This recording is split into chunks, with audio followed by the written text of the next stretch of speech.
We've done this 7 episodes of What Your Worship Leader Wished You Knew. This is episode 2. The first 6 episodes are all things that I recently surveyed worship pastors on. I asked them, after we've had this time of reflection during the pandemic, and we've all had a little time to actually spend time improving parts of our lives that we don't normally get time to do, what is it that you'd like your singers to be improving on so that when we all get back together, we can really have incredible church worship? I'm Kim Snyder. I'm a professional singer, master vocal coach, and creator of the Voice Club Method. I do what really I haven't found anyone else doing. Most coaches can't do it, and the few that can have told me that they have no interest, and if they could, they never would. And that is to teach you how to master your own voice and actually know how you did it. If anyone has questions, if you'll tell me then, I will answer them. Okay? Feel free to comment throughout, but we are going to get started today with the number 2 thing, which sometimes is the number 1 thing on the list of what worship leaders wished you knew. And today is the number 1 thing that singers the world over, beginning to pro, also want. And that is not trills, not 6 octaves of range. It's not super anything, not superpowers. It's just confidence. It seems simple, but you'd be surprised how complex the issue of confidence is. If you don't have it, you are not in bad company. I've got some really major artist stories to share with you today about people who I've heard of, probably on the albums for, and have really struggled with confidence through their entire career. And I believe the reason that they still struggle with it is because they're missing one of the 4 elements of true confidence. And I'm going to tell you what all of those are today. I also have a great vocal quick win tip for you. Usually that's 1 tip, but today it is a 6-step plan for your vocal confidence, because confidence goes just beyond our singing. Okay? So that's all coming up for you. If you haven't subscribed to the YouTube channel, please do that. That helps me know if I'm on the right track, if you like what I'm doing. And today, the 4 elements of true confidence. And at the end, I've got a special resource for you so that you can download it and take some extra concrete steps towards real confidence. The link should be in the description. Have you ever felt unconfident? I could tell you stories of being horribly, horribly, horribly unconfident. Fear is really what's behind unconfidence. The brain is an amazing organ. The brain's job is to keep us from embarrassing ourselves. If you think about unconfidence that way, that makes sense, right? What we have done is throughout our lives, whether we've picked up things from other people, whether we've taken different training or different vocal tips online, regardless, wherever we've funneled information in, we've given all this information into our brain and we've said, this is the way to protect me from feeling like an idiot and looking like one on stage.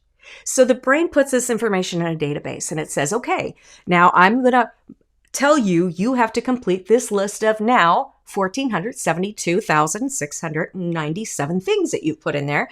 And I want to let you know that when you've achieved all those things, you will achieve confidence. Is there any wonder we don't feel confident? Who can do that in the split second when you've got to get to that note, remember that word and where you're going next and smile and actually be into the song? It is impossible, because your brain is not meant to function that way. It's not supposed to spit out that much information, and you don't have the time to act upon it that fast. What we need is to allow the brain to have a simple process that it can confirm. This is the key to what is missing in everything. A simple process for the brain that the vocal anatomy can confirm functions like that. So nothing extra, nothing in the way, nothing from the rest of the body, just what the voice needs, the way God designed it. And then it just goes, check, and you get to move on to all the other obstacles that stand in the way of confidence. I'm going to give you some tips on that today. When we fear, as soon as we feel that fear, it doesn't matter if, we were just fine and a baby cried in the back and we got set off, now we're not sure where we are. That's happened to me a ton of times. It causes us to second guess everything. In that split second, we were fine. And then there's this, it's kind of like panic that sets in. Even if we had a plan, I'm going to sing this and I know what I'm doing and I practiced this for 10 hours this week. As soon as that little obstruction comes in the way, poof, now it's panic deep inside. Well, a smile's still on our face. You have no idea how many singers are panicking that look fine. Then what happens after the panic sets in? This is kind of a long-term reaction. And that is, little by little, we start to lose confidence in our ability, in our fitness for the stage or the platform, however you worship. And that becomes the long-term consequence. You cannot enjoy what God gave you in a voice and what you're growing in the abilities that He's given you, your talents that you're investing. You cannot enjoy that and be authentically worshiping and paranoid, panicky, and losing faith in yourself at the same time. Oil and water just can't happen. So for those singers who do it professionally and struggle with confidence, that sucks their joy away. I worked in radio for 25 years. My husband worked for a record label. So we both have had a lot of interaction with major label artists. And I can tell you that regardless of what level of singer you are, confidence eating away at your self-worth is a huge reason for singers that everybody else thinks are fabulous to begin to phase themselves out of their music career. It's a very huge thing. So you are not alone. All right, who wants to know two major singers that struggle to the extreme with being unconfident on stage? This is, unconfident is one level. Next stage is stage fright. When we're unconfident a few times, it eats away at our self-worth. And then over time, we're terrified of the stage because we've been unconfident. Unconfident are the little baby seeds. They grow into stage fright. Stage fright can grow into crippling stage fright. Now let's talk about who it's happened to. Anybody know the name Amy Grant? Did you know? Now, Amy Grant started really young. She started when she was, I think, 15 or 16. So she got into it as a juvenile, but you can't say she was unconfident because she was young or inexperienced, because especially back then, the recording industry is not so much now, but back then, once they signed an artist, this whole flock of people would get around them and they would train them all these things. They gave them all the benefits, all the tools, everything you need, supposedly, to be confident on stage. There's actually a job position for decades in the music industry called a live show producer. One of the things that a live show producer will do, and they'll come in when you're getting ready for a tour, you'll pay them several thousands of dollars a day, and they'll put concrete steps in place.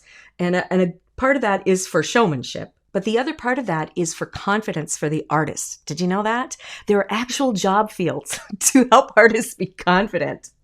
And I'm going to give you steps today, and you could save your money. You don't even have to do it. But here's the story of Amy Grant. She was very unconfident in the beginning. So they put the team around her. And throughout the years, she still had unconfidence that wasn't resolved. That grew into stage fright. That grew into crippling stage fright. Usually when it gets to crippling stage fright and you're still a marketable asset as a singer, what happens is they start paying for your shrink. They say, let's get somebody else to help you get a vice to help you deal with this, because you want to keep singing, we want to keep selling. That's the job, right? So she did. Her little vice that they gave her was to perform barefoot. And the reason for this was the psychological training that she would feel grounded through her feet. And that's how she dealt with the stage fright. But I'm here to tell you again, even though she was enjoying those things, she was being robbed of the fulfillment that she could have had on stage. And that makes me horribly sad. Now, here's the big one. Here's the big one you would never, ever, ever guess. We're talking about Barbra Streisand. This one's so much fun because you can go back and see lots of videos. Barbra Streisand started when she was really young. She was in New York. She was a musical actress. And of course, she came up through the stage, through Broadway, and then she did some movies and then became a singer only after that. She also had tons of training vocally, okay? The best of the best she had access to. So why on earth would Barbra Streisand, what some people think of as one of the greatest singers of all time in history, what does she have to be unconfident about? If you have any of those elements that are missing will lead you to being unfulfilled at the very least.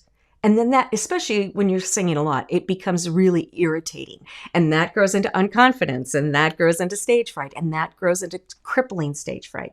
You'll notice that she didn't tour a lot as a singer. For someone at her level, she toured very, very little. And it was because of the crippling stage fright. She also went to a psychologist, and they did what they do. They gave her a vice. What was Barbra Streisand's vice? If you look through a lot of her live performances, you'll see throughout the show, she will have something to hold on to. Sometimes a man will walk her out holding her hand, let her go. She'll sing a little bit. She'll put her hand on a chair. She'll sing a little bit. There'll be a stair rail that curls up and she'll walk up that and turn around. So again, live stage producers will say, what's your coping mechanism and how can we build it into the show? Don't you feel a lot better about yourself now? Yeah. The problem is most people don't get rid of it because they don't understand what it is. I'm going to help you to not need a vice. You don't have to have a label that pays for your clinical help. You don't have to have something to hang on to. You do not have to pull a staircase up onto the platform and cling to it for your life. I promise. I'm going to help you with that today. Okay? It all starts with what confidence really means. We've been told a lot of things that are just plain incorrect. We've been told that confidence is being brave. Oh, you're so brave up there. They'll say brave and confident. I've used the same terms used interchangeably. But if brave were confident and confident made you good, what happened to Rosie O'Dell when she did the national anthem? I'm just going to leave it there. Brave is not the answer, okay? Another thing that I've heard people tell singers, people that are paid to give their opinion, is that, if you just remember, here's everything you need to do while you're up there for one song or for two shows, right? Here's the list. You memorize the list. You make sure you've got it out down. And as long as you remember everything, you're going to feel so great up there. It's going to be so much fun. That comes from people who are not up there. Just saying, as a performer. That is not true because you could have everything going on. And I see this in worship teams and you see it too. All you have to do is look for those faces that are up there and they just look like mentally they're just checking boxes. I'm standing straight. I'm looking at people. I'm raising my hand, So it's kind of almost a little robotic. It becomes very sterile. And when we talk about communicating our deep walk with God through our musical worship, this is a huge obstacle, right? If we're checking off boxes, I just have to remember where I stand, when I go, what the note is, how to hit it, what I'm going to do when I'm afraid I'm going to miss this note, if I can just tick those boxes. Well, if you are ticking those boxes, your brain's database is on that project. It cannot be on the, hey, let's go have fun and sing project. It doesn't happen. So that feeds our inconfidence and that feeds stage fright and blah, blah, blah. There it goes. Another thing that I've heard in addition to that one, really, or sometimes separate, I will hear singers get advice that not only do you have to know everything that's going to happen and memorize everything that's happened, now you just have to make sure that it'll happen. Because we're totally in charge of everything, right? So they'll say, okay, well, and artists, especially new artists, and again, it's changed in the last few years now. An artist has to do everything for themselves. Ain't no one going to help you, just so you know. But it used to be that they would say, oh, but we've got these professionals in place. They're handling this, they're handling this, they're handling this. Everything is covered. So you are guaranteed that everything that's supposed to happen will happen like it's supposed to. You just have to remember what you're doing. Doesn't that sound simple? Piece of cake. I just have those 14,962,000 and whatever things in my head to do. No problem. Here's the problem. I was leading worship at, I think it was Atlanta Fest, for a big Christian music festival one year. And you get those big tower speakers that are like 2 stories high.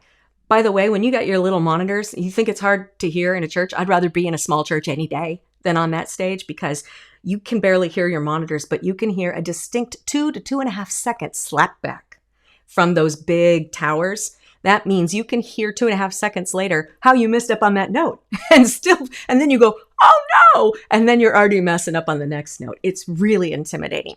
So we're there and we're doing this whole open worship set and we've prepared. We have everything ready. There are professionals in place. The best audio techs like the industry has are running this, 120 channel board. It's fine. It's a sunny day. What could go wrong? Power went out in the middle of the set. There is never a time where everything is going to happen the way it needs to. You can be the best singer in the world, and when things hit you off guard, it doesn't matter if it's the baby crying in back, somebody answering their phone hasn't turned the ringer off.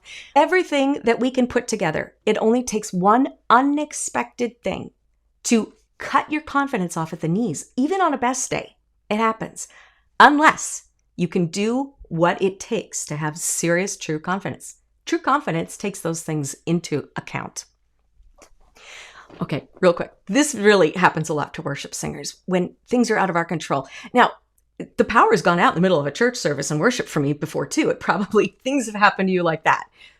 I'd love to hear your story of what has gone unexpectedly wrong. The biggest, oh no, moment in the middle of your worship team singing. I would love that. Leave that in the comments if you got one. But sometimes we have to sing sick. I mean, it was going to be really good, but now I'm sick. And now that will make me feel unconfident. I have to fill in last minute. I don't even know those songs. I thought I did, but they put a new one on. That's unexpected. Or how about a worldwide pandemic? No one saw that coming. How are we going to do worship now? But if you're caught singing in the middle of things go wrong, it doesn't take anything big. The biggest obstacle that we have is not a crying baby. It's not somebody's phone ringing. It's not even the power going out when it happens, or mic stands falling over, or we could go on and on and on. It is the problem of something that goes awry in our voice. And it doesn't matter if everybody that is in your church says, you have such a beautiful voice, you're such a great singer, I so enjoy your worship. As soon as that note goes awry, somebody chops your confidence off at the knees. Just so you know, if you don't believe yourself to be a great singer, that potential is in you. I'm just saying, I know this for a fact. Secondarily, those that you think are great singers, this happens to them too. It totally does. I'll tell you the difference between why people might see you be unconfident and why they can't see them, or maybe why you don't notice they're doing it. I'll tell you that coming up too. The 4 essential elements of real confidence. If you'll do all 4, this is what it's going to do, regardless of your ability, okay? Because this happens to all of us, from I am not even a singer to I've been a professional singer my entire life and I'm like so good, okay? If we don't have confidence because of any of those things, singing becomes something we don't want to do because it's not a good experience. The 4 steps to real true confidence can move you all the way from terrified to really being excited about singing again and really enjoying it. Numero uno. My Spanish is horrible. Number 1 essential element for real confidence. This is real life worship prep. Preparation was not starting at the run through, and it is not knowing the words, knowing the notes, and the order of service. This is not preparation. These are tiny little elements of preparation. I'm going to walk you through something that I teach my private training students. It's my pro prep plan that I melted down from my years as a professional singer, combined with all of my realizations as a master level vocal coach of what the voice needs, and then knowing what a singer needs. Because one of my jobs as a professional singer used to be as a voice for hire for large event bands, like sometimes 16-piece bands. It's fun till the trombone hits you in the back of the head. And they'd say, this band needs a singer for this gig. Then you get an email with 40 songs on them. Song names. I had no clue what version of the song they're singing. Learn the song, try to figure out how I'm going to put my own artistry, my own spin on it, have those 40 songs ready in 2 days, easily. I developed this process so that I could, within 1 day, I could turn around 40 songs for any band. Not because I was super smart or I had a photographic memory, just because I created a system. And I'm going to share a lot of that with you today. So we're going to deal with the outside things that make us unconfident and the inside things, the vocal things. When we get past the obstacles to worship, then that's when naked worship starts. I'm not going into that. I did a whole episode on that yesterday, and it's in the playlist now for this series. The number 2 essential element is song prep. There are actually, in my prep plan, fun to say but hard, 5 stages of a singer's responsibility in preparing a song. And I don't mean this as you have to do this. I mean a singer's responsibility to own your own instrument. Most churches, you have to know how to play an instrument pretty well before you get on the worship team. And we'll have auditions, and sometimes we'll go through audition process too. But really all we tell the singers is come and sing something. And then there's some ethereal judgment going on as like, I guess you can sing. You cannot tell from a singer what they're going to be able to do in all the songs like you can tell on any other instrument. And because our instrument is internal, this is our responsibility. Anything that we do for this is our job, not our worship leader's job. It's not the choir director's job. This is your responsibility. It's your instrument. You own it. So some of these things you've been doing, some of these things you've not been doing. Number 1 is the map of the song. Maybe you've heard this term before. If you don't, terms don't matter. They're just names that people give things to understand them. The map of the song doesn't mean, is it verse, chorus, bridge, chorus, bridge, chorus. Long worship service. The map of the song is the arrangement that your worship band is going to do. A singer needs to know, are we going to repeat verse 2? Where's that going to happen? Are we going to do a cappella? Where's that going to happen? Now, I'm not talking about the time when you just let the Holy Spirit take over and you guys go where you're going to go. I'm not talking about that. That's more of a spiritual thing. And if you know the map of the song as designed by your worship leader, all of that easily falls into place. I have been brought in as a professional worship singer in churches of all different faiths, and everybody does it differently. And once you have the basics down, none of that ad-lib stuff unsettles you. If you know that this is our plan, that's important for a singer to know, and it's one thing worship leaders don't realize it's important for a singer to know. Once we have the map, we go, okay, this is my roadmap for my job.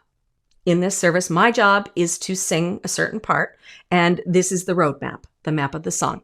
Then I need to know the words, because the words are kind of like the dots on the road, right? We need to stay near them so we make sure we're on the road. We got the map, we know where we're going. We've got the words, the lines on the road, make sure we stay on the road. Then we have our part. It is not important if that's the solo part. We're doing all the solo parts, and none of them we have a harmony. Harmony is harder than solo parts. So if you're doing harmony, even if you find that you're not really satisfied with how you're doing it, you should really be patting yourself on the back. Now, especially in this generation, there's so few people that know how to harmonize. And it's one of the things that I find I focus a lot with singers, training them harmony, which we used to all do in the church. All right, so we got the map, we got the words, we got the part. That's not all of prep. Now, that is just, it's probably less than half of our prep. And I'm betting at most, that's what most bands and singers do. But there are more responsibilities for a singer. Next comes the really good stuff that will unlock the joy in singing. Number 4 is finding the story, your story within that song. I have a saying at the Voice Club, it's sing the story, not the song. You can try to sing with feeling. You can have a deeply rich relationship with God and still sing a song like a robot. It happens every single time a church has a service with somebody. It just does. Why is that? Obstacles. Honestly, obstacles like these. And confidence is a huge one. Finding the story of the song is another one of those processes I take my singers through. If you listen to the episode on naked worship, you'll get a little bit more information on this. Unless you wrote the song, and that gives you a distinct advantage because you know your story, you wrote the song about it. With that exception, you can look at lyrics and know what a song is about. But retelling somebody else's story is like playing telephone. It just loses its authenticity down the line. But if we do what we talked about in naked worship, then we take that and we put it into the song.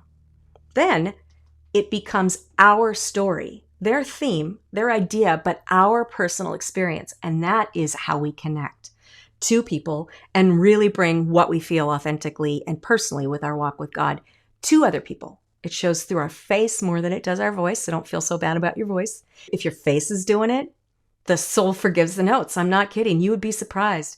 Okay? Super important. Starts with naked worship. That's how you find what your story is.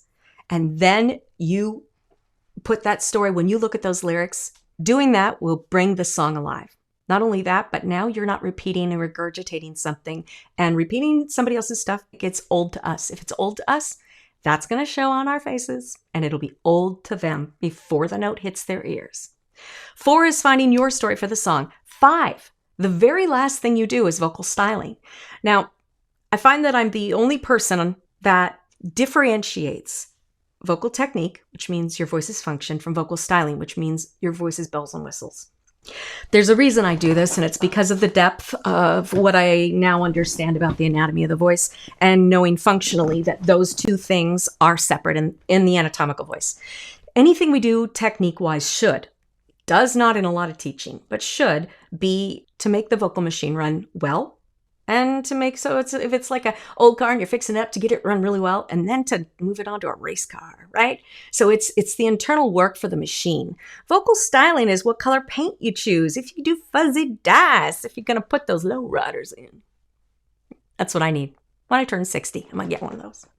No, I'm not. I'm going to give you some examples of vocal styling so you know what I'm talking about. Trills are the most common one people think of. Dynamics is a vocal styling tool. Anything you do to that song that is not the basic melody, even if it's laying back on the beat, rushing the beat, any of those things that you do that are not the essential melody of the song that you do because of feeling your story, those are styling tools. As far as I found, there's only one styling tool, bells and whistles, that can and usually does become a wrench in the motor of your vocal machine. And that is the styling tool, which is flipping. Flipping is when you go to your big voice and then it flips out to this airy thing. When we flip on purpose, it's yodeling. Basically, it's yodeling slowed down. So when the voice flips from you can hear how it's rich and powerful. Actually, just do that. And it doesn't have to be on the note. Just find a comfortably low note and then jump to something that's super high in your mind. They do not have to be an octave apart. Doesn't matter. If you'll do a big bottomy note and then you'll just jump to a light high, what feels to you super high note, you'll feel this difference. It's big, it's powerful, it's rich, it's your chest voice. It was a bad flip. I've heard those before. Hear the little flip in there? It's, I could tell you the anatomical process. I find it fascinating, but we don't have time. When we flip as a styling tool, it used to happen a lot in country. Now it's all over the place. Flipping is a styling tool. It is, because it's color, it's something fancy, it's a bells and whistle. We can add to a song for flair, but flipping is the only vocal styling tool that can actually damage your voice. If you do this a lot, you are avoiding that entire middle part of your voice where the coordination happens. But as a singer, if you don't know that if you do that constantly, you are weakening most of your notes, eventually what will happen is you'll find you cannot reach those notes. You can't sing powerfully on those notes like you used to be. And then you're like, I guess I'm just not that talented. It's not that. It's just that styling tool will weaken at least half of your range over time, and eventually can cause it to be so inaccessible that you believe it doesn't exist. I kind of specialize in getting that back. But so flipping, do it, but here's the test. If you go from strong to really light and you like that airy little flippy little thing, that's great. But when you're on your own and you're rehearsing a song, how do you test it on your own? By making sure you can sing that part without flipping. If you sing that part where you go, and you can't go, then that tells you that it has weakened that part of your range, and that's something you probably should avoid until you get some strength and conditioning from someone who knows how to do it. If that's where the story leads you, and your personal story is what should determine dynamics, which are styling tools. Trills, all that stuff shouldn't be put in because they're cool. They should never be put in because some other singer did it on the MP3. I know everybody believes that. It's not true.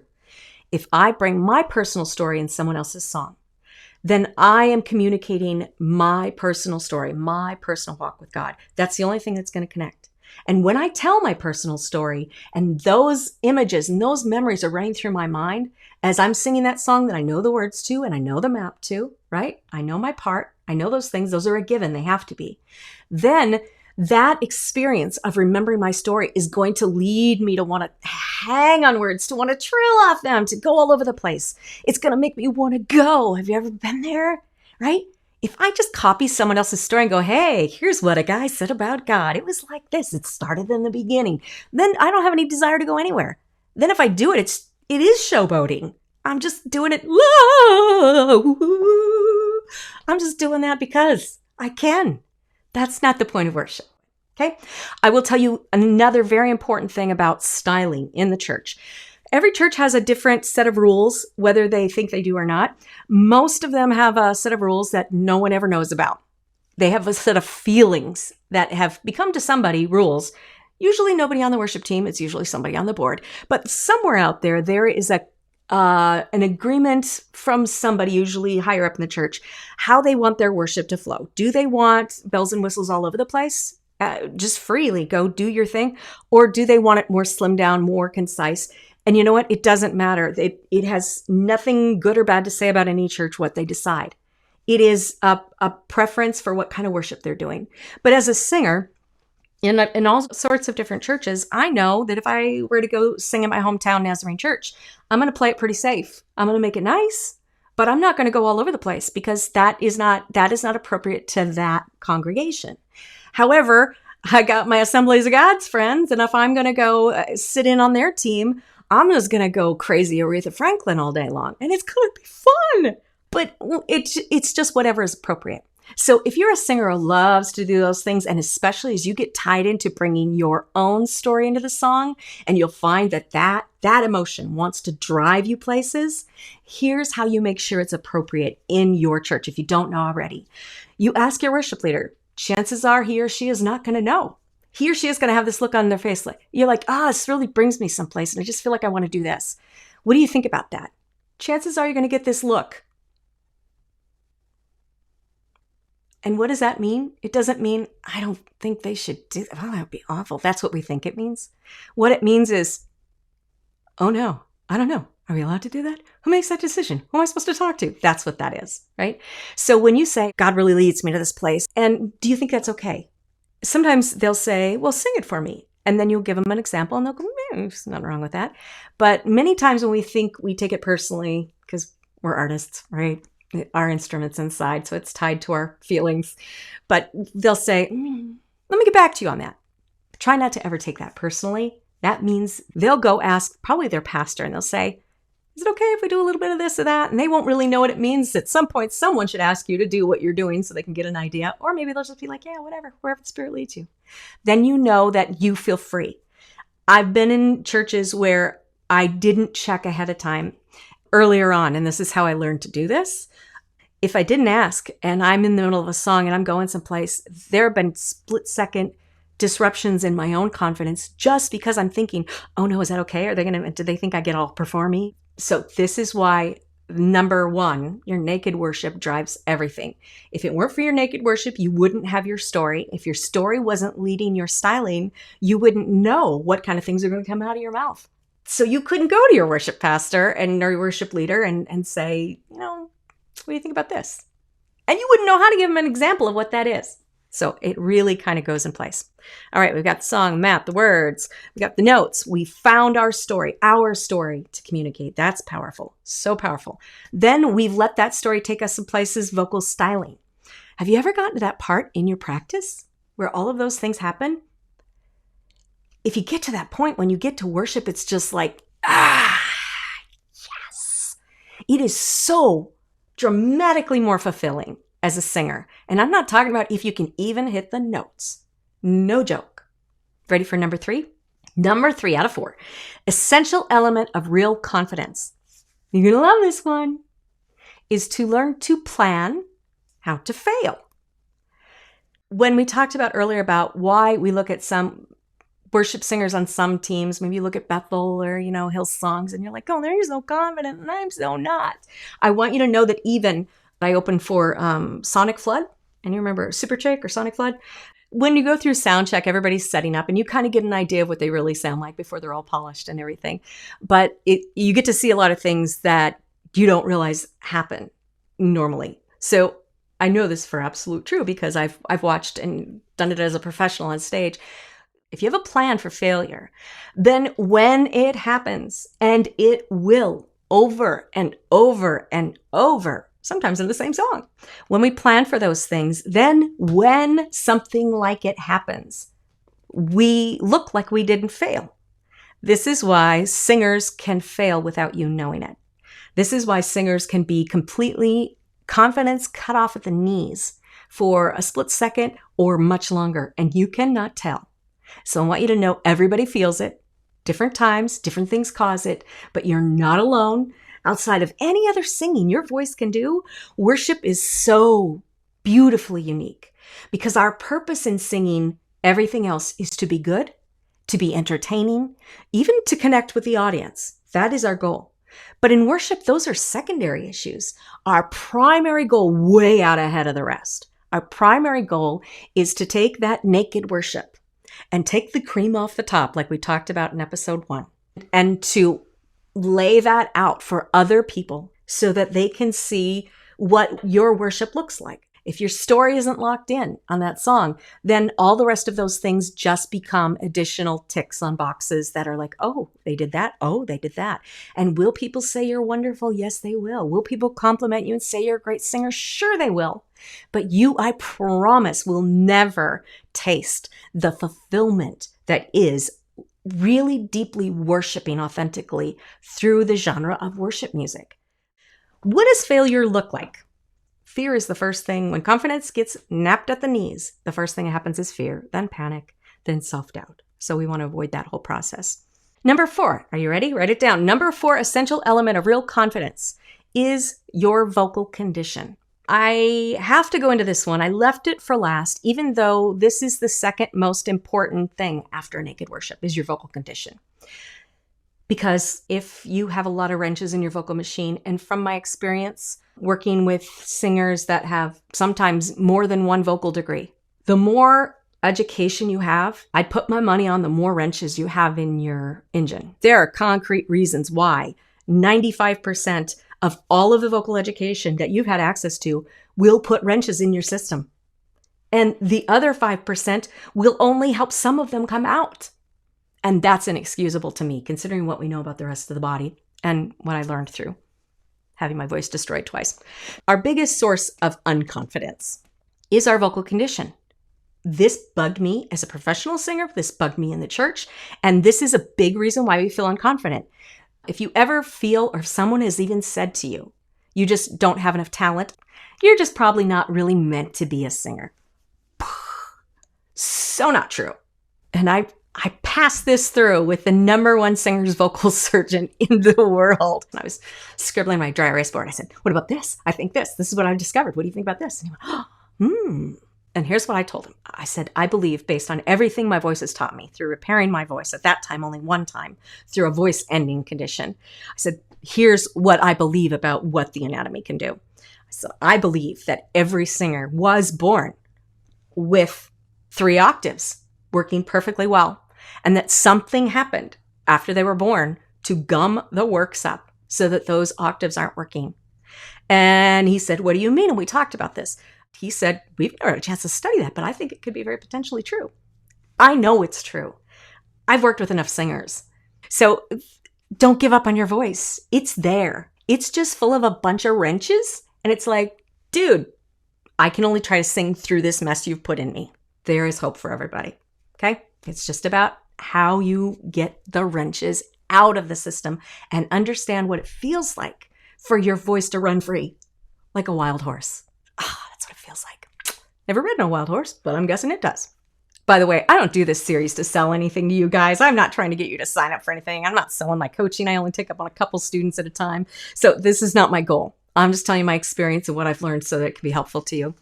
For this reason and what I've learned through my very rare vocal education, there is nobody out there that I can endorse for you to go get vocal help with. I will tell you this. Vocal teachers, vocal coaches, singing teachers are different titles. Anybody can pick one up and call themselves anything, okay? Just so you know, a singing teacher can be somebody who's never done anything in their life but sung, and somebody said you have a nice voice and they decide they're going to teach someone to sing like them. There's probably, not always, but probably nobody that's ever given you vocal advice that meant to cause you harm or to keep you from succeeding. But the fact is that what they're using cannot physically free the vocal anatomy to do what it was born to do. All it can do is borrow from other things they've heard or studied elsewhere. And over 90% of everything that is heard and studied elsewhere will put more wrenches in. They might take one wrench out, but they'll put 2 more in somewhere else in the vocal machine. Training our voices is our responsibility. I couldn't find help for my voice.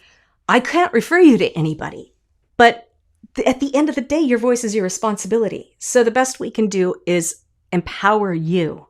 And I think this is the most beautiful way to do it anyway, to understand your voice, how it works, what gets in the way, what are your obstacles, how do we get them out of the way. If you go to thevoiceclub.com, I'd love to have you join our group. That's where I'm putting free resources for singers who really want to get that training and don't want to pay tens of thousands of dollars. I would have been one of those. Barbara Ann Holmes mentioned something she thought people would love, and I'm going to offer it to you, and we'll just see if you want it or not.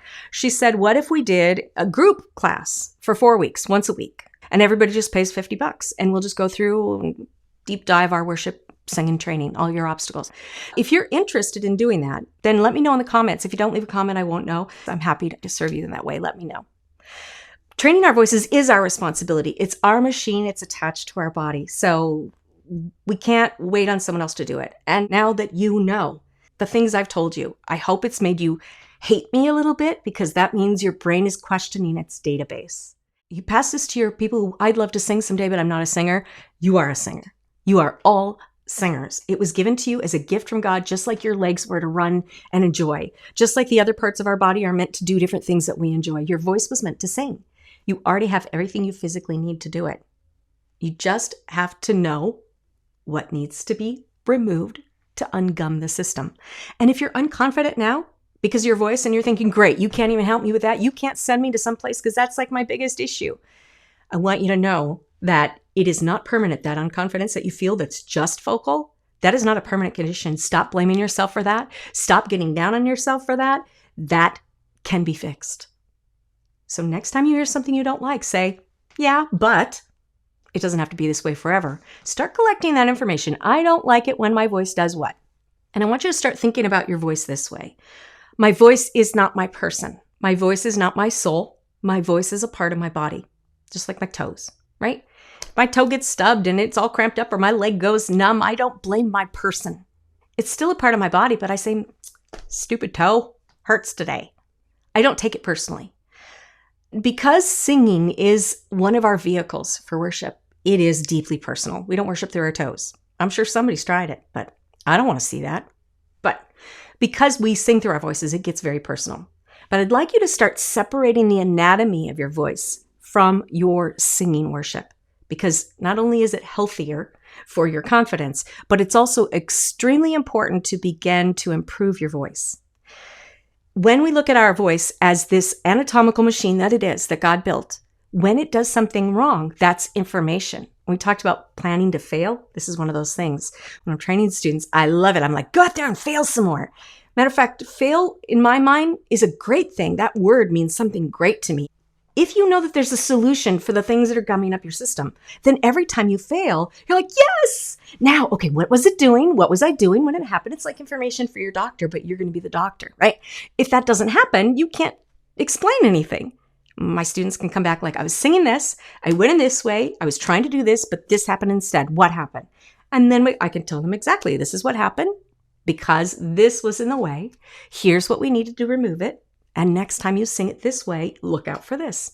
Do this instead. I do some things with like narrowing vowels and stuff. Some things other people have heard of is no good unless you use it the right way and you get the right information from it and you know what to do with it. Any terms I use, please understand them as completely unique words that nobody has ever used, because I don't use them in the same way. And I say that to preface my last thing I want to give you in our vocal quick win tip. I'm calling this a trust exercise. These are 4 things that you can use to start growing your own vocal confidence. Now that I just told you, yeah, you could be great. Can't help you with that. I mean, I can, but I can't send you anywhere to get help with that. I can't confirm anybody else will do it the right way. I can't confirm that anyone else won't gum it up or give you some information that is not easy enough to understand and put into action that you'll actually see results.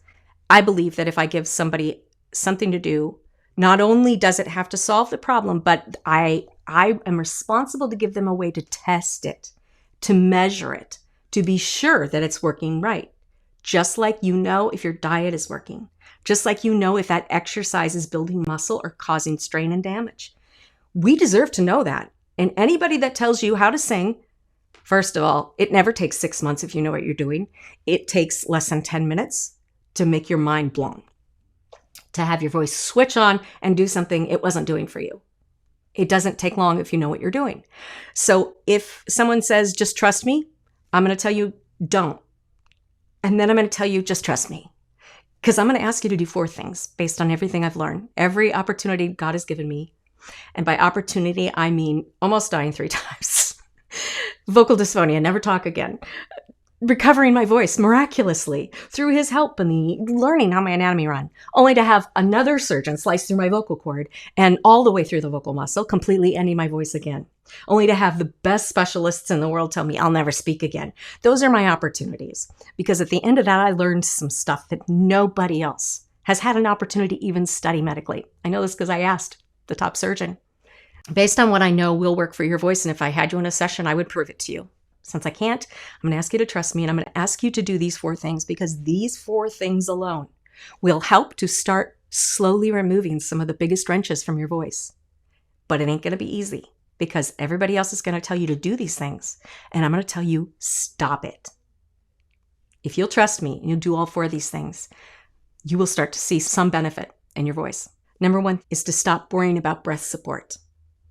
I actually have an incredible story about how I proved in my own physical body that you need 0 muscle strength in your entire structure to have a full, powerful voice.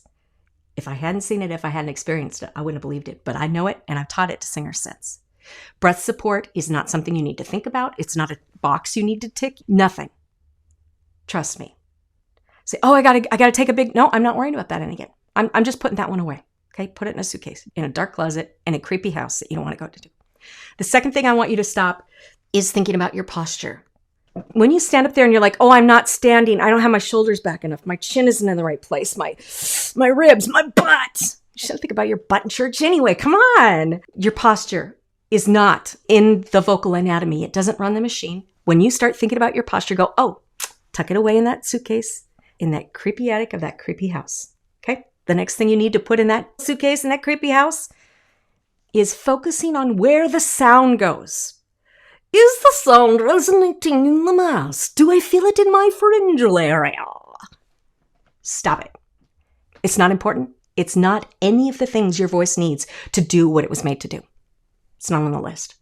This is the hardest. If you've been in music for a while, or longer you've been around music, especially if you know how to read music, this is going to be super hard for you, and it was for me, okay? If you've never had a voice lesson in your life, you don't read music, ding, ding, ding, ding, you're ahead, okay? This one's going to be easier for you, but super important. I want you to stop trying to land a note like you're in Air Force One landing on an island strip. If all you focus on as a singer is, how am I going to get to that high note in the bridge? That's what happens. Because the database that's in almost all, you are not alone, almost all singers on the face of the earth, and definitely me before, right? Because of the database we've collected of do this, don't do this, do this, don't do this, and we've just built this database of things to do. We tell our brain, I want to sing this note, I'm going to go up to this note. And we know we've had trouble there before, and that's made us unconfident. By the time we're going for that note, guess what the brain does? It does what it's supposed to do. It goes to the database you've given it of how to do that. And it tells the vocal cords what it can do. Not just the vocal cords, the vocal machine. Vocal cords actually are a really small player. They just get all the glory. When we have a database that doesn't know how to let the anatomy do what it does, the database says, I have 3,569 ways to hit a note. I'm not sure which one works. I'm pretty sure I have to do all of them. And it tries to get you there with all of them in that split second. It can't even come up with that many things. Thinking about how we're going to reach a note will cause failure every single time. Will it cause no note to come out? Sometimes, not other times. You might get through okay sometimes, but it will never be easy. And when the anatomy does what it's created to do, singing on any note is stinking easy. If you do those 4 things, when it comes up in your head, put it away. You start to thin out the database of wrong information. What I do as a vocal coach is I wipe out the database. We do a clean install, and we install something completely, absolutely opposite to everything that has been in that database. That's why you can't take anything I'm going to give you, dump it into your current database, and have it do what I'm telling you it'll do. It won't. It can't. Because you've got it added to a million different rules that are not letting your voice doing what it needs to do. But it will happen if you remove it. So I can't do a clean install with you because you're not with me. But if you will just start doing those 4 things, breath support, not worrying about that now. Posture, I'm not going to worry about what kind of string is pulled out of my head or where the sound comes from and how it sounds and if it's round or if it's blue. I've heard all sorts of, sometimes it's a triangle. Don't worry about any of that. It's not essential. The essential things are actually pretty easy. And then when you find yourself focusing on notes, Now, I could tell you, stop worrying about the notes. Just worship. I've heard that at conferences. I'll do it. How? Every time those 4 things come up in your head, if you'll just pack them away in that dark suitcase in that creepy attic in that horrible haunted house that you never want to enter again, every single time, pretty soon it's going to start thinning out your database, and it's going to start helping you because your brain is no longer going to instantly go for those group of rules. And each of those things has a subset of massive amount of rules that your brain is trying to churn through in order to decide what your voice does. If you will do those things, you will start to see a difference. Start questioning everything you've ever heard and think about your voice differently than you have. It's not a mysterious thing. It works not because of the vocal cords, the showboaters. It works because vocal muscle. If I can understand how to do a squat and why that helps which muscle in my body, why don't you understand that your voice is just muscle and these are the things that would be bad for it? I'm trying with the rest of my life to change that so you know those things. So if you'll do those lists, it'll help. It's not some mysterious, authentic worship. We need to read certain books and then just really pray a certain amount of time. There are actionable steps to remove the obstacles that keep the voice from being a source for your unconfidentness. And there are actionable things that you can do to remove other things. When you're distracted by anything outside, put that on your list. I'm going to practice what to do when that happens. Anything you can figure out that could trip you up or has tripped you up, things, nightmares you've heard of other singers and worship teams. If that happened to me, what would I do? I actually had a plan for if I almost fell off the stage, and that was to keep singing. I want to give you something really, really good to do, okay? Again, I'm going to give away something I do with my pro singing people that are out and, do label showcases or tour and stuff like that. In my Vocal Quick Win tip today, it's how to keep your voice from working against you, okay? Right now, you have a lot of wrenches in the system. I had so many, right? Chances are extremely high that you have wrenches in the system. And that's what's to blame for what you don't like in your voice. And right now, those things are going to try to work against you. The 4 things I've just given you to stop doing, if you actionably put those thoughts away immediately when they pop up, that is automatically going to thin down the emergent things that are going to pop up in your database that are really not working for you, okay? But this 6-point plan is going to help to get your voice really nice and strong immediately when you start worship. Hardest note in any song is the very first note. The hardest song, or the hardest note in the world is the first note of a quiet worship song that starts with a soft consonant like F or L, like Father, Lord, Holy. Worship music is stinking hard. It's harder than any other kind of music to do, to engage the muscle, especially because most people don't understand it's muscle that works it. So their muscles just like, blah, blah, blah, blah, blah, like my arms, flappy. All right, these 6 steps are going to really help you to go from that morning. Let's say you don't feel confident. You feel like you're a bad singer. We're just going to go worst case scenario. I'm horrible. Nobody needs me on the team. I'm a bad singer. Not only that, because I'm a bad singer. Therefore, I don't think that everybody needs me. So I start feeling bad about myself. Now I think the church hates me because I'm so bad. And they filled in when I backed off and because they don't need me. That whole thing is happening. But now I go back. Pandemic's over. I'm going back to my team. I've got renewed energy. And I'm thinking, hey, I'm not that great, but I'm going to do it. I'm going to do this stuff. I heard the whole 6 episodes. I'm pretty charged. But then I get there. I've looked at my songs. I've done all that stuff. I've done everything I can to get ready for it. And all of this doubt that was in that environment before, from your experience past, starts just pouring down on you like a flood. You know you're not that good of a singer. You know you practiced, but you know you couldn't hit that note. You know you can talk yourself up all you want, but as soon as you get up there, it's probably just going to fall apart. You probably shouldn't sing as loud as you plan to, because what if they hear you? And this goes on and on and on. And this is going to happen to a lot of you. It's happened to me in the past. These are the 6 things you do at that moment. Number 1, when you warm up, make sure you do it as close to when you sing as possible. If we're going to stretch and wake up muscles, we want to do it close to when we exercise. We don't stretch, at 8 a.m. and go run at 4 p.m. Then find some place. I don't care if it's wrapped up in part of the curtain that's behind the stage. Find just a minute alone and just spend that time with God. It has to be purposeful. You warm up, even in that moment, you say, all right, God, I'm here for you. I'm not here for me. You know that. I know that. I don't want them to question it, right? Now, this is the power part. before you take a step to go up the stairs or onto the stage, however you do it, before you take that first step onto the official platform, here's the most powerful thing you can do. Take a deep breath. What does this do? When we go, guess what our whole body does? It relaxes everything. Number one reason that we don't sing, well, which leads to unconfidence, is problems in the voice. Problems in the voice come. All of those wrenches in your machine have something to do or a whole lot to do with other parts of the body being told their job is to help you sing. And they're not. You need none of them, I promise you. Posture, breathing, all those things. Remember, that's why we packed them away. When we're taking that breath, we are signaling to our brain and our body to let everybody else off duty. It's not their job. We're also, first, that's why we had the moment with God first, is because we want to set our intention. Then your brain will be free to worship, right? If you've done everything else right. You take that deep breath, it lets your body relax. It lets everybody else off duty. They're going to try to come back because your database still tells them they're needed. So until that stuff's gone, they're going to try. You relax the body. You also release the junk in your brain. You just melt. Melt is the word I think of. You'll think of a word when you just relax. You just kind of just shed it all off. It just kind of weeps right off of you, right? Just let it go. Then you say this in your head. You say, all right, God, I've done everything I can. My job is done. Your turn. That's what happens during that deep breath. You're letting your body relax. You're letting your things that are in the way melt away so that you can begin to tell your brain, not your job. And then you're telling God, I quit. I've done everything I can. If I haven't done everything I can, you'll help me to do it next time. But my time is done.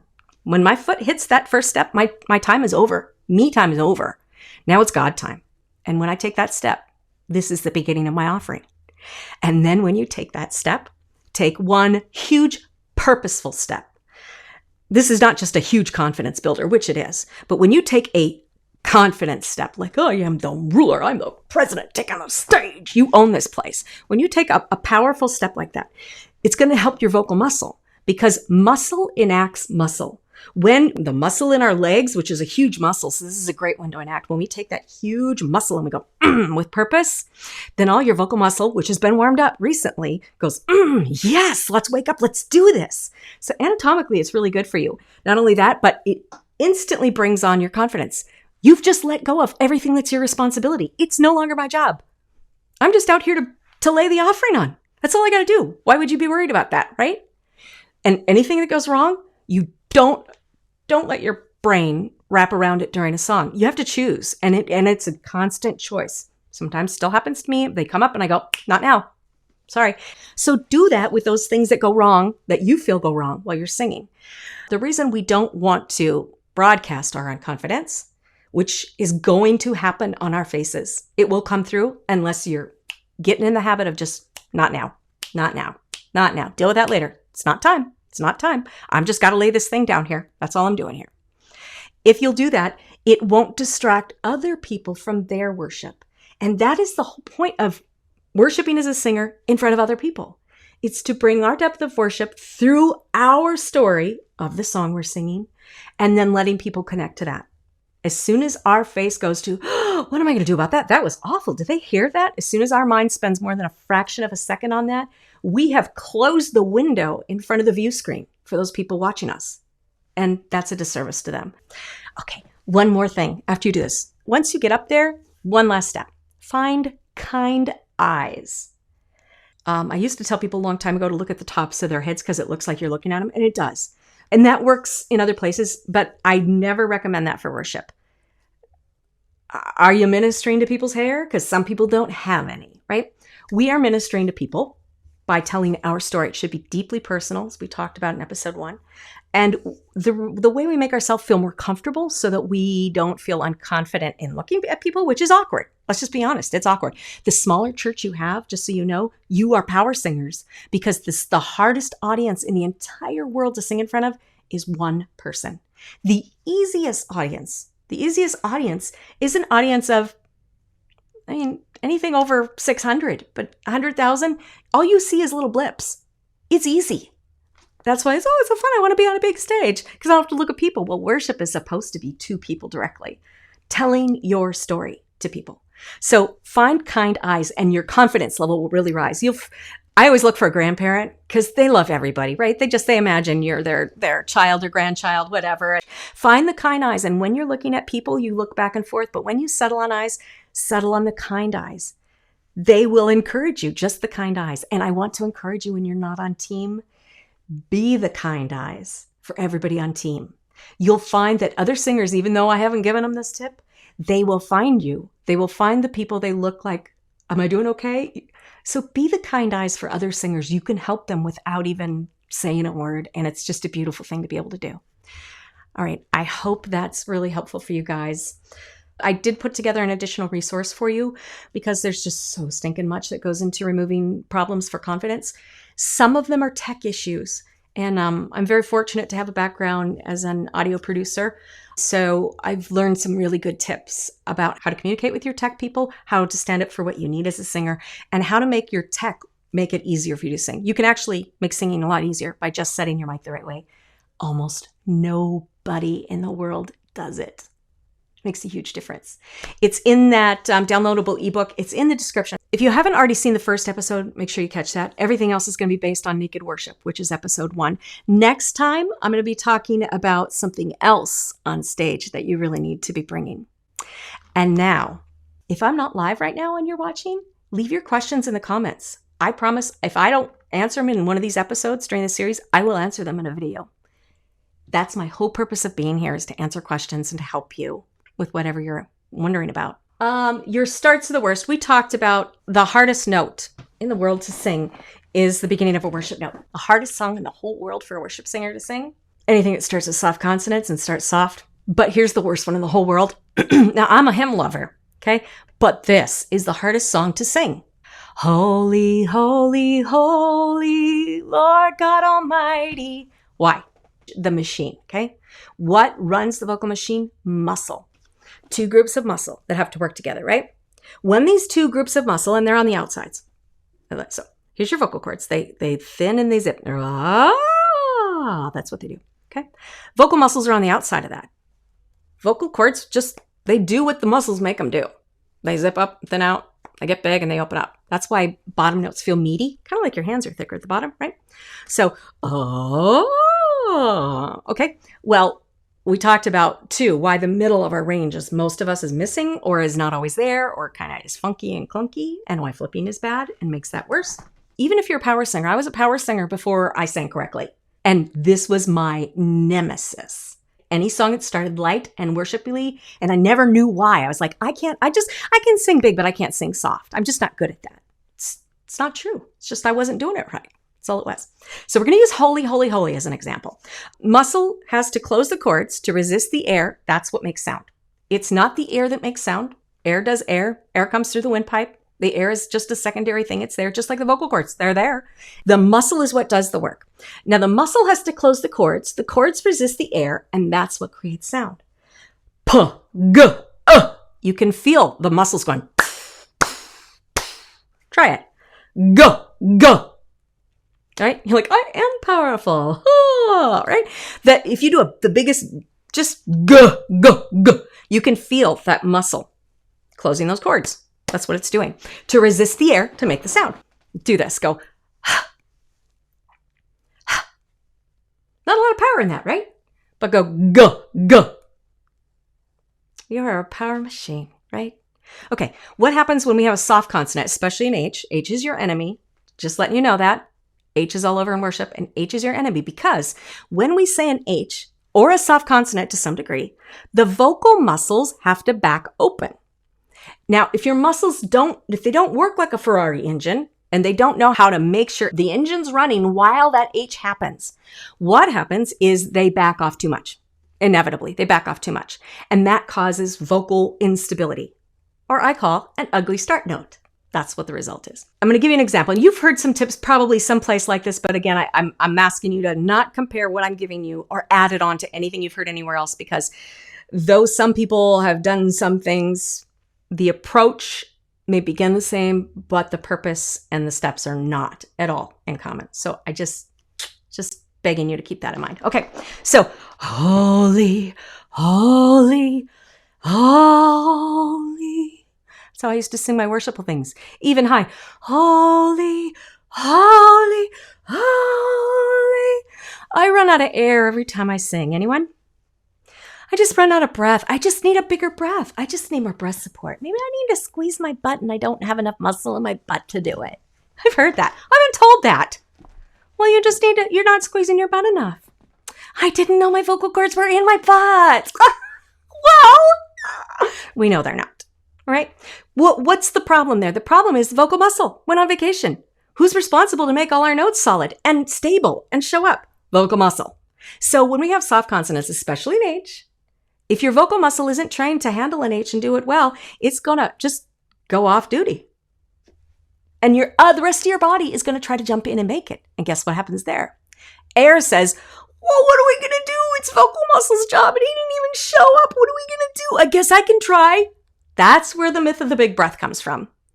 There's no stability. What are we going to do? How are we going to get this note out? Shoot some air. That's where that came from.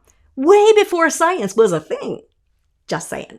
Okay? I'm so sorry they taught you that in school. And I'm so sorry if you've paid for a vocal education and they've taught you that. It's not your instructor's fault.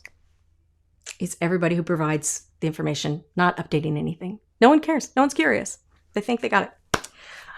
I'm a singer. I just want to know it works. I don't care who gets credit. I just want to know it's the way my body works. So if we'll just, and I'll give you a way to fix this. Now I can give you a quick fix for anything. There is not anything you can bring me yet. In 10 years, no one's brought me anything I can't give them a quick fix for. Quick fix is not worth anything. It'll give you a little, but it's not going to take a wrench all the way out. It's going to take the wrench out for a second, and then the wrench is going to go back in. Okay? So understand I can get you to do this. But if that wrench is going to stay in your system, it's going to come back to bite you. So if we'll get some chord closure on it, right? Chord closure is your friend. Chord closure creates sound. It creates balance. Chord closure is your buddy. Vocal cords, they're along for the ride. Air, If we left it to the vocal cords, you would not make sound. If we left it to the windpipe, the belly breath, the squeeze into the butt, you would not make sound. The vocal muscle is giant barn doors.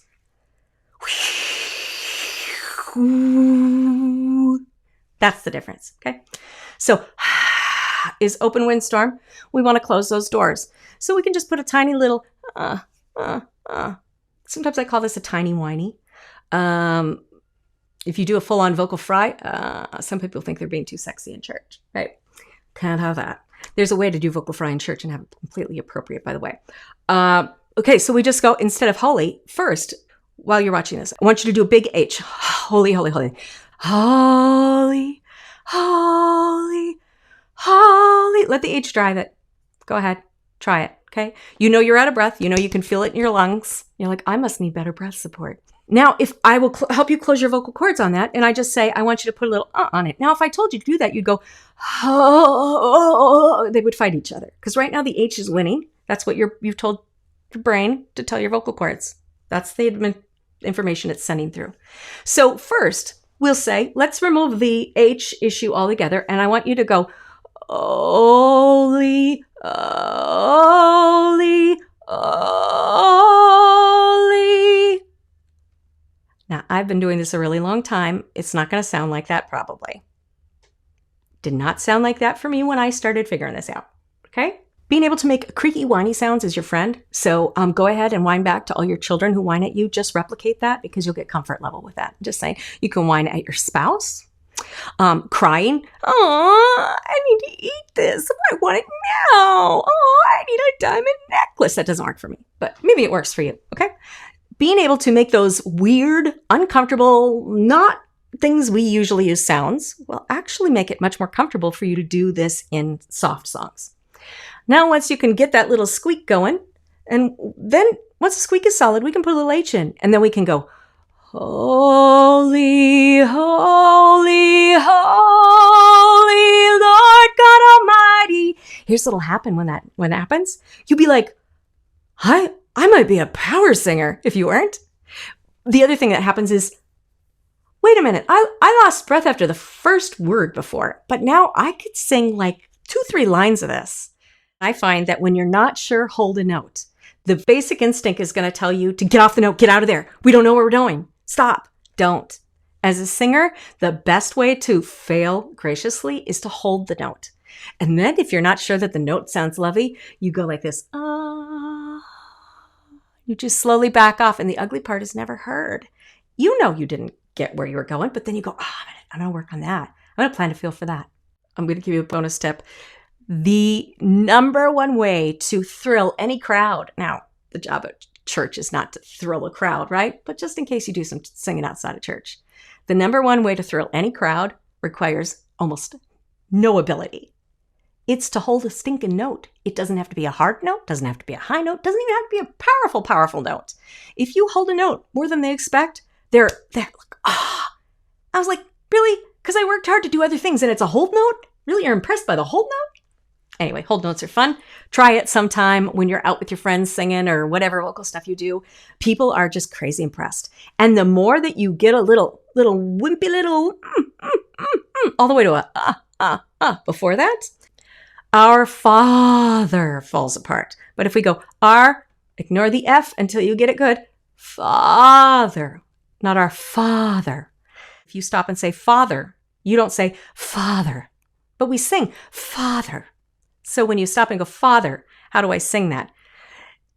That's easier said than done. But if you go, ignore the F, other, Father, you'll bring that muscle. Father, Father. That's it. It's really just that simple. If you're struggling with it, it's just because you probably have a lot of wrenches in the system and they're trying to enact other ways to make that sound. That can cause strain and pain and all sorts of things. Tomorrow, we're going to talk about another vocal topic, and I'm going to give you some actionable steps for that. If this has been helpful, share it with another singer. Would you give us a like? That lets me know that this is the kind of content you want, and then I'll do some more of it. All right? Every singer is just the same. Every singer wants to get better. Every singer that isn't a singer yet wants to sing, and everybody can. Everybody can. It's no harder for you to understand than it is for a 5-year-old. My granddaughter was 2 when I taught her some beginning exercises. The anatomy's just built that way. My granddaughter is now 6, and she's already lost the ability to get a lot of places I took her at 2. It is the things we learn from outside that just create obstacles. Hang in there, do the steps I gave you today, and download that resource. That'll help you give you some tech ideas to make singing easier. Thank you for the thumbs up. Love you guys. I will see you tomorrow. Some more really great actionable tips. Okay, bye.